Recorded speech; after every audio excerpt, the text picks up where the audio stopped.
Everyone, so today's lecture is about the moving coil galvanometer. इसके दो views हैं हमारे पास यहाँ पर, एक है फ्रॉम द साइड व्यू, एक है from the top of view.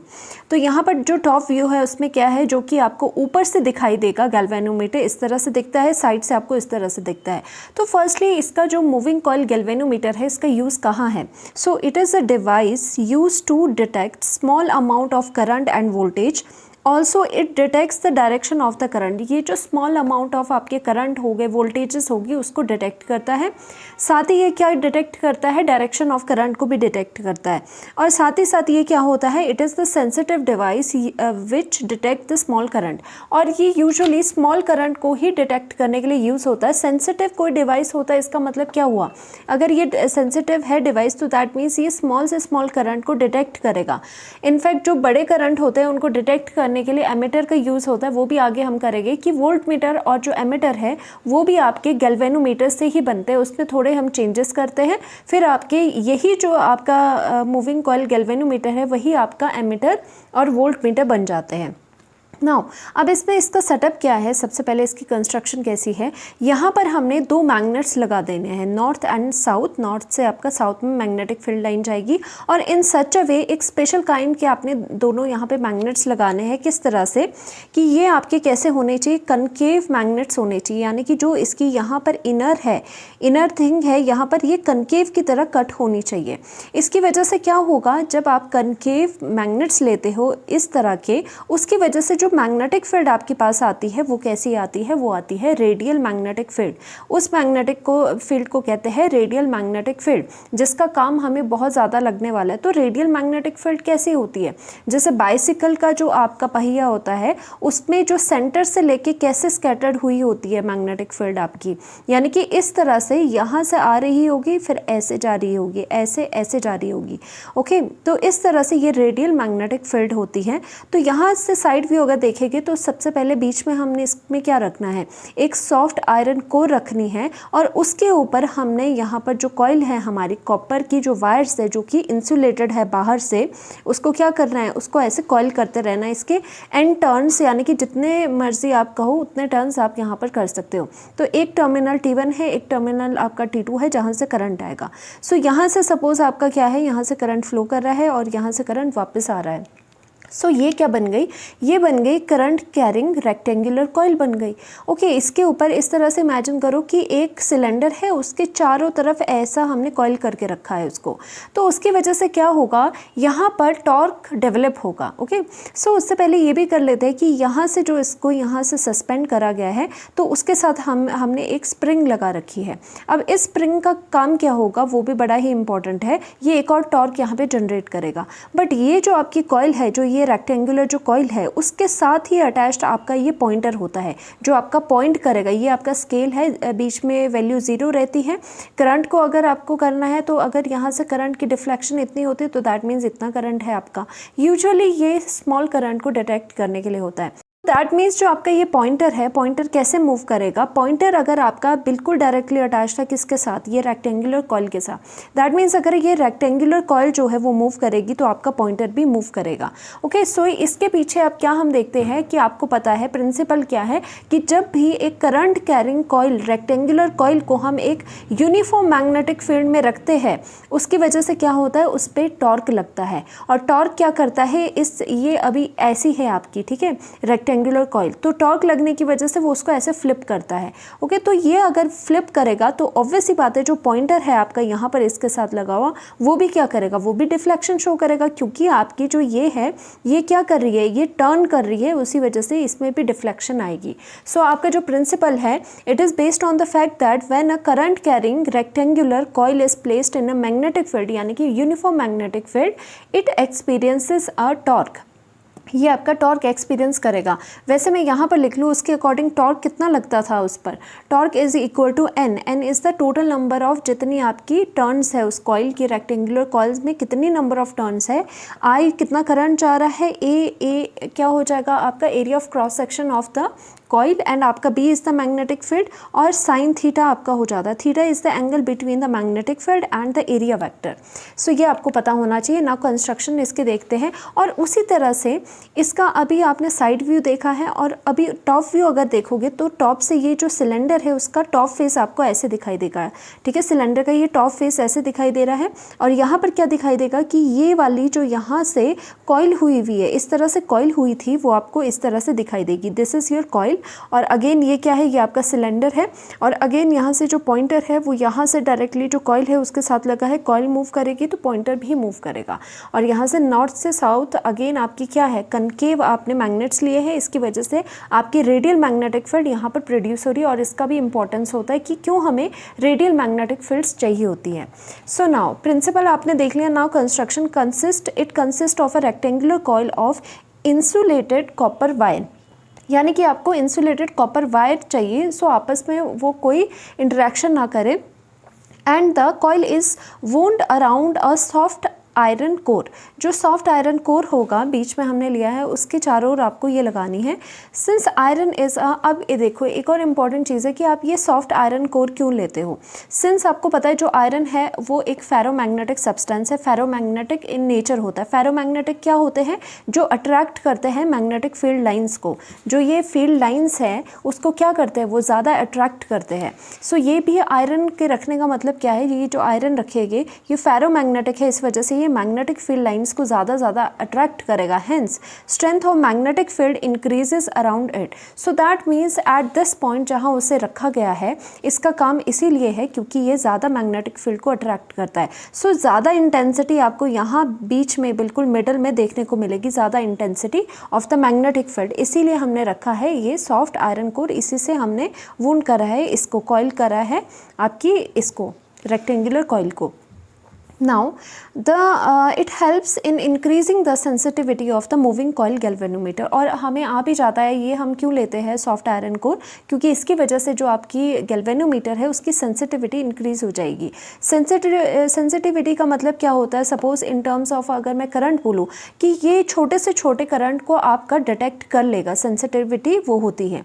Now magnets involve in moving coil galvanometer is क्या होगा, ये कनकेव मैग्नेट हो गए, और concave magnets are use to produce radial magnetic field. आपको पता है जो कनकेव मैग्नेट्स होते हैं वो क्या बनाते हैं, रेडियल मैग्नेटिक फील्ड प्रोड्यूस करते हैं। अब ये रेडियल मैग्नेटिक फील्ड क्या है और ये क्यों ज़रूरी है हमारे पास, देखो रेडियल मैग्नेटिक फील्ड, और दूसरी बात ये वाली भी चीज़ यहाँ पे सेंसिटिविटी तो बढ़ा रही थी, ये जो आपने आयरन वाला रखा है, आयरन जो कि एक फेरोमैग्नेटिक सब्सटेंस है, इसकी वजह से मैग्नेटिक फील्ड स्ट्रेंथ उसके अराउंड बढ़ेगी, और मैग्नेटिक फील्ड अगर स्ट्रेंथ बढ़ेगी तो लगने वाला जो टॉर्क है वो भी आपका ज़्यादा होगा, राइट। तो यहाँ पर रेडियल मैग्नेटिक फील्ड जो ये प्रोड्यूस होती है वो क्या होती है, it is a field in which, ये कैसी मैग्नेटिक फील्ड है, in which the plane of the coil is always parallel to the direction of the magnetic field. Radial magnetic field आपकी इस तरह से होती है कि आपका जो ये कॉइल है, सपोज आपका ये जो कॉइल है उसका जो सरफेस है, जो ये कॉइल है उसका जो प्लेन बोल लो, जो ये प्लेन है हमेशा ही मैग्नेटिक फील्ड के पैरेलल रहेगा।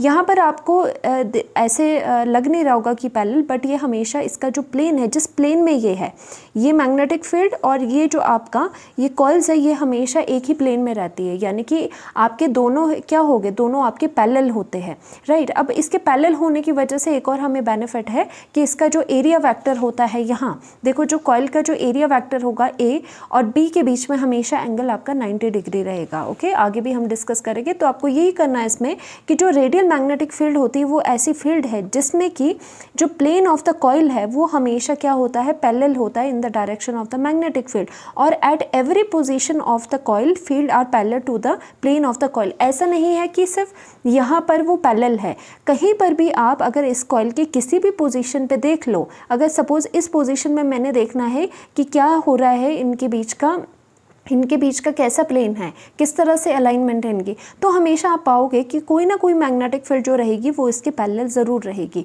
यानी कि किसी भी पोजीशन में आप चले जाओ, जो ये कॉइल है उसका जो आपका प्लेन होता है और मैग्नेटिक फील्ड आपका अगर रेडियल है तो वो हमेशा पैरेलल होती है, और तभी हमने ये ले रखा है यहाँ पर किसमें, गैल्वेनोमीटर में। नाउ यहाँ पर let us take the rectangular coil having area of cross section A है, जिसका कैरिंग अ करंट आई है, lying in a uniform radial magnetic field में उसे रखा गया है B. The current carrying coil will experience a torque in magnetic field. तो आपको पता होना चाहिए कि ये एक्सपीरियंस क्या करेगा, ये एक्सपीरियंस करेगा टॉर्क लगेगी उस पर, क्योंकि मैग्नेटिक फील्ड है, करंट कैरिंग कॉइल और मैग्नेटिक फील्ड में आपने रखा है। टॉर्क कितनी लगेगी, टॉर्क का फॉर्मूला आपका रहता है NI, torque is equal to A B sine theta. ये ऑलरेडी हम डिस्कस कर चुके हैं प्रीवियस लेक्चर्स में, ये वाला आपका फॉर्मूला आता है। टॉर्क आपकी ये लग गई रेक्टेंगुलर कॉइल में। एन क्या हो जाएगा, एन आपके हो जाएगा N is your number of turns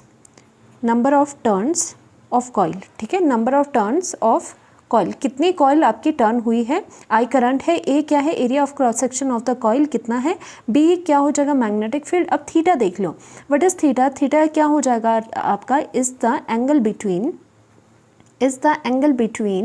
area vector and आपका क्या हो जाएगा magnetic field.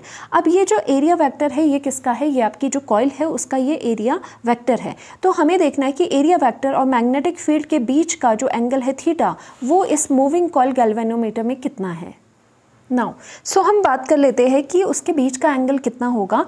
In this because of the radial magnetic field, ये सारी कहानी क्यों हो रही है, बिकॉज ऑफ द जो आपने रेडियल मैग्नेटिक फील्ड है, देखो उसका रोल क्या होने वाला है, बिकॉज आपने रेडियल मैग्नेटिक फील्ड का यूज़ कर रखा है, दैट्स वाई आपका जो एंगल होगा उन दोनों के बीच में theta, that would always be 90 degree at all the position. चाहे आप कोई भी कॉइल की पोजिशन देख लो, जो आपका ए है, एरिया वेक्टर और आपका मैग्नेटिक फील्ड है, उसके बीच का जो एंगल की बात कर रहे हैं, वो पीछे प्लेन हम बोल रहे थे, यहाँ एंगल की बात कर रहे हैं, वो आपका 90 डिग्री रहेगा। Means at all the positions the angle between the area vector and the magnetic field B is always 90 degree. That means जो आपका ए और बी है हमेशा वो परपेंडिकुलर रहेगा। ऐसा क्यों हो पाया है, because of the radial magnetic field. Hence we will experience maximum torque on rectangular coil. तो यहाँ पर इसे समझते हैं कि सपोज हमारी magnetic field, radial magnetic field ऐसे जा रही थी, उसके अंदर का हमने पार्ट उठा के यहाँ पर बताया है, ठीक है, मूविंग कॉइल गैल्वेनोमीटर के बीच का। तो यहाँ पर क्या हो रहा था, रेडियल मैग्नेटिक फील्ड नॉर्थ से साउथ इस तरह से जा रही थी, और यहाँ पर क्या हो रहा था कि आपकी ये जो कॉइल है, ए क्या होता है, एरिया ऑफ क्रॉस सेक्शन, ये है आपका suppose area of cross section of the coil. तो आपको पता होना चाहिए जो ए वेक्टर होता है, ए क्या होता है आपका एरिया वेक्टर होता है। नाउ जो एरिया वेक्टर है वो हमेशा किसी ना किसी जो एरिया है उसके क्या होता है, परपेंडिकुलर होता है सरफेस से। जैसे आप देखते थे एरिया वेक्टर, सपोज ये वाली कोई चीज़ है, इसका एरिया वेक्टर आप कैसे देखते थे, हमेशा इसके परपेंडिकुलर आप एरिया वेक्टर ड्रॉ करते थे। तो इसी तरह से एरिया वेक्टर इसका, इस कॉइल का एरिया वेक्टर क्या आ जाएगा, मैंने इस तरह से 3D में बताया है। सो दैट मीन्स आपका यहाँ पर क्या हो गया कि जो ये एरिया वेक्टर है वो एक्चुअल में क्या है, एरिया वेक्टर आपका जो ये प्लेन है इस कॉइल का, ये जो आपको रेड से दिखाई दे रहा है, इस कॉइल का जो प्लेन है उसके आपके क्या है, परपेंडिकुलर है। तो यानी कि आपका ये जो कॉइल है उसके परपेंडिकुलर ए आपको इस तरह से दिखाई दे रहा है। अगर ए आपका ऐसा परपेंडिकुलर है, बी आपकी इसी प्लेन में है, बी आगे जा रही है और ये इधर जा रहा है, तो दैट मीन्स हमेशा इन दोनों के बीच का एंगल 90 डिग्री होगा। और ये काम करता है रेडियल मैग्नेटिक फील्ड, क्योंकि रेडियल मैग्नेटिक फील्ड आपकी कैसी है, रेडियल मैग्नेटिक फील्ड में हमने क्या किया था कि वो फील्ड जिसमें कि ये प्लेन, जो ये रेक्टेंगुलर कॉइल है आपकी, उसका जो प्लेन है और आपका जो ये मैग्नेटिक फील्ड का प्लेन है वो हमेशा पैरेलल होता है। अगर ये दोनों चीज़ें पैरेलल में एग्जिस्ट कर रही है तो इसमें लगने वाला जो आपका ए वेक्टर होगा वो तो हमेशा परपेंडिकुलर होगा। तो ये और ये आपस में हमेशा परपेंडिकुलर होंगे, because of the radial magnetic field ही आपकी ऐसी है हर जगह कि वो जो है वो आपका जो प्लेन है और जो मैग्नेटिक फील्ड है वो किस में आ रही है, जो ये कॉइल है और मैग्नेटिक फील्ड है वो एक प्लेन में आ रही है। उसी वजह से जो आपका ए है और बी है उसमें आपका हमेशा हर जगह ऑन द कॉइल आपका 90 डिग्री रहेगा। सो हमने ये देखा, यही आपको ज़रूरत थी कि वो रेडियल मैग्नेटिक फील्ड लेने की। आपका क्वेश्चन आ सकता है कि बताइए हम कैसे सेंसिटिविटी को इंक्रीज़ कर सकते हैं। हम बोलेंगे कि हमने रेडियल मैग्नेटिक फील्ड ली है, क्यों ले रखी है, बिकॉज हमने जो थीटा है आपका उसमें हमेशा 90 डिग्री रहता है अगर हम रेडियल मैग्नेटिक फील्ड लेते हैं।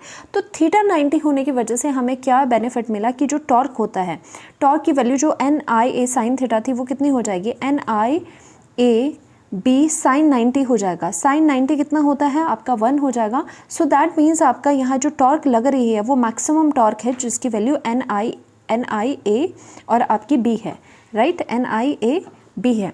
सो दैट मीन्स अब आपके जो NIAB है तो ये आपका क्या है, जो मैक्सिमम टॉर्क है, this is your maximum torque, ये आपका मैक्सिमम टॉर्क है जो लगता है मूविंग कॉइल गैल्वेनोमीटर में। और क्यों लगता है, because we have applied radial magnetic field, जिसकी वजह से हमेशा एंगल 90 रहना, 90 रहेगा तो मैक्सिमम टॉर्क आपके पास आएगी।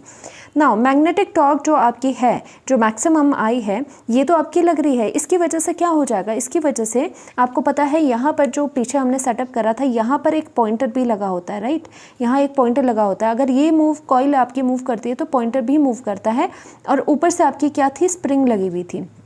तो क्या हुआ, जैसे ही आपका टॉर्क है, ऐसी शीट थी आपकी, ओके, ऐसे मूव कर गई, तो जब ऐसे मूव करी तो पॉइंटर आपका क्या हुआ, पॉइंटर आपका कहीं पर पॉइंट किया उसने, क्योंकि वो कहाँ डिफ्लेक्ट हो गया, क्योंकि आपकी ये भी मूव करी है। But at the same time जो आपकी ये स्प्रिंग है यहाँ पर, वो क्या करेगी, वो दोबारा उसको, देखो अगर कोई चीज़ ऐसे मुड़ गई तो स्प्रिंग क्या करेगी, स्प्रिंग करेगी दोबारा से उसको रिस्टोर करने की। तो दैट मीन्स इसमें दो तरह की टॉर्क लगती है। एक तो टॉर्क है जो कि आपका ये जो आपकी कॉइल है उसके ऊपर लग रही है, मैग्नेटिक टॉर्क, और इसकी वजह से जैसे ही मैग्नेटिक टॉर्क लगेगी it will tend to rotate the coil, coil rotate होगी, but the spring SP, suppose ये स्प्रिंग आपका क्या है, SP है ऊपर लगा हुआ, प्रोवाइड अ काउंटर टॉर्क, यानी कि जो स्प्रिंग है दोबारा से काउंटर टॉर्क उस पर लगाएगी, यानी कि दोबारा से ये जो है आपको दोबारा से जीरो पोजीशन में लाने के लिए, इस पॉइंटर को जीरो पोजीशन पे लाने के लिए तो आपको क्या करना पड़ेगा, एक काउंटर टॉर्क लगाना पड़ेगा। तो ये जो टॉर्क है आपका, वो उसको काउंटर करने के लिए काउंटर टॉर्क आता है, जिसकी वैल्यू आपकी कितनी हो जाती है, that is equal to K और phi हो जाएगी, राइट, इसकी वैल्यू आपकी K और phi हो जाएगी। सो यहाँ पर ये आपको पता होना चाहिए K आपका क्या है, phi क्या है। phi आपका क्या होता है, phi is equal to angular deflection. Angular deflection क्या होगा, दैट मीन्स आपका कितने एंगल से वो डिफ्लेक्ट करा है, यानी कि जो पॉइंटर आपका सपोज 0 पे था, अभी जो सुई है वो अभी 0 पे है, वो कितने एंगल से डिफ्लेक्ट करी, ओके। नाउ जो K है आपका, K क्या होता है, एक कांस्टेंट होता है, जिसे कि आप यूजुअली टॉर्शनल कांस्टेंट भी कहते हो, ठीक है, वो स्प्रिंग के ऊपर डिपेंड करता है, इसकी वैल्यू क्या होगी, टॉर्शनल कांस्टेंट कहते हो। तो यहाँ पर आपकी एक रिस्टोरिंग आपका एक टॉर्क आ गया, जो कि दोबारा से उस कॉइल पे लग रहा है। सो अब हम क्या बोलते हैं कि अगर आपकी कंडीशन इक्विलिब्रियम की हो,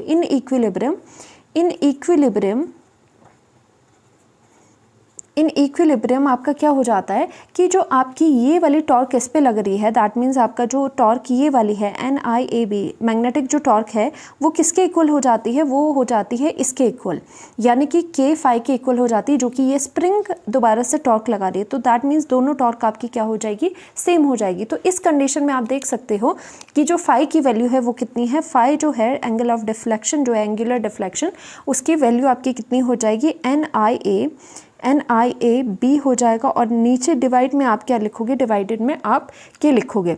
सो देखा जाए तो हम इसको इस तरह से लिख सकते हैं, जो आपका phi है, एंगुलर डिफ्लेक्शन है, उसकी वैल्यू आपकी क्या आ जाएगी, I अगर आप अलग लिख लो NAB, और अगर आप K आपने इस तरह से कर दिया, तो ये वाली सारी चीज़ें क्या है, एक कांस्टेंट है, क्योंकि N आपका कांस्टेंट होगा, नंबर ऑफ टर्न्स आपने जो ले रखी होगी, एंड AB आपका कांस्टेंट है, B मैग्नेटिक फील्ड, और K भी कांस्टेंट है, और यहाँ पर जो I है वो ऐसे आ जाएगा। सो हेंस हमने यहाँ से क्या देखा, जो आपका एंगुलर डिफ्लेक्शन है वो डायरेक्टली प्रोपोर्शनल है कि आपका कितना मैग्नीट्यूड ऑफ करंट उसमें दे रहे हो। अगर सपोज इन कॉइल्स में जो करंट जा रहा है वो बहुत ज़्यादा जा रहा है, सो दैट मीन्स जो एंगुलर डिफ्लेक्शन होगी, यानी कि जो पॉइंटर है 0 से जो डिफ्लेक्ट करेगा वो ज़्यादा डिफ्लेक्ट करेगा। दैट मीन्स हम वैसे भी देखते हैं, अगर हमारे पास जो आपका गैल्वेनोमीटर है, अगर ज़्यादा डिफ्लेक्शन आती है तो दैट मीन्स करंट ज़्यादा होता है। सो हमने ये वाली चीज़ भी यहाँ पर प्रूफ कर ली है, ओके।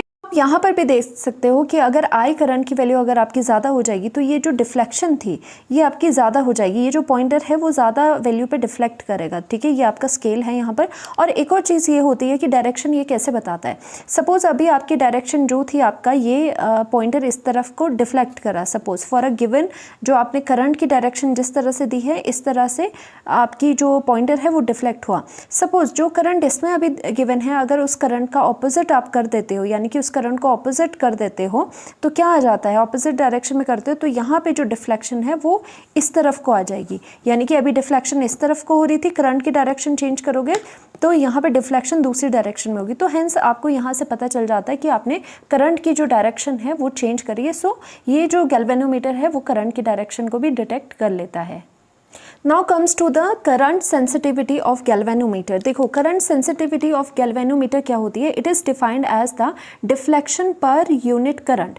देखो अब यहाँ पर आप क्या लिखोगे, अगर करंट सेंसिटिविटी हमें लिखनी है तो सपोज हम IS करंट सेंसिटिविटी S लिखते हैं तो उसकी वैल्यू कितनी हो जाती है, यानी कि डिफ्लेक्शन क्या है, angular deflection per unit current आपका, यानी कि जो I है कि आपका जो डिफ्लेक्शन है यूनिट करंट में कितने डिफ्लेक्शन शो कर रहा है वो बताता है आपकी current sensitivity of the galvanometer. और फाई की वैल्यू ऑलरेडी आपको पता है, फाई की वैल्यू है NABI, ठीक है। फॉर द गैल्वेनोमीटर आपकी इतनी वैल्यू आई थी, डिवाइडेड बाय आपने क्या कर दिया, K कर दिया, ठीक है। ये थी फाई की वैल्यू और आपकी यहाँ पर क्या कर दोगे आप, डिवाइडेड बाय I करोगे तो यहाँ पर I आ जाएगा और I से I आपका कैंसिल हो जाएगा। दैट मीन्स IS है जो आपका करंट सेंसिटिविटी है वो आपकी किसके इक्वल है, NAB अपॉन आपकी K के इक्वल है। सो यहाँ पर जो करंट सेंसिटिविटी है वो आप देख सकते हो कि आप नंबर ऑफ जब टर्न्स को इंक्रीज़ करोगे तो आपकी करंट जो सेंसिटिविटी है वो भी इंक्रीज़ हो जाएगी। दैट मीन्स जो आपका गैल्वेनोमीटर है वो छोटे से छोटा करंट को भी डिटेक्ट करेगा। So to increase the current sensitivity we usually increase the number of turns of the coil, यानी कि नंबर को आप क्या करोगे, यहाँ पर नंबर ऑफ जो टर्न्स है उसको आप 2n कर दोगे। सो आप 2n यहाँ पे करोगे तो क्या हो जाएगा, जो करंट सेंसिटिविटी है वो आपकी डबल हो जाएगी, वो आपकी इंक्रीज़ हो जाएगी, राइट। मोर सेंसिटिव का मतलब क्या होता है, means it will detect small currents also. That means जितना कोई सेंसिटिव आपका डिवाइस होगा वो उतने ज़्यादा स्मॉल करंट्स को डिटेक्ट करेगा। Next is your voltage sensitivity of galvanometer, क्योंकि ये करंट के साथ साथ वोल्टेज को भी मेजर करता है तो इसकी जो वोल्टेज सेंसिटिविटी है वो क्या होती है, it is defined as the deflection per unit voltage. तो डिफ्लेक्शन पर यूनिट वोल्टेज आपकी क्या हो जाएगी, अगर मैं वोल्टेज सेंसिटिविटी लिखूँ, डिफ्लेक्शन क्या हुआ, फाई एंगुलर डिफ्लेक्शन और पर यूनिट वोल्टेज, यानी कि यूनिट वोल्टेज में यूनिट पोटेंशियल डिफरेंस में आपका कितना डिफ्लेक्शन वो शो करता है। तो ये रिप्रेजेंट होता है इस तरह से। नाउ जो आपकी फाई की वैल्यू है वो कितनी है, फाई की वैल्यू है NABI अपॉन K, ये वाली आपकी फाई की वैल्यू है, राइट। और यहाँ पर कितना हो जाएगा, इंटू 1 अपॉन आपका क्या हो जाएगा यहाँ पर V, this is your potential.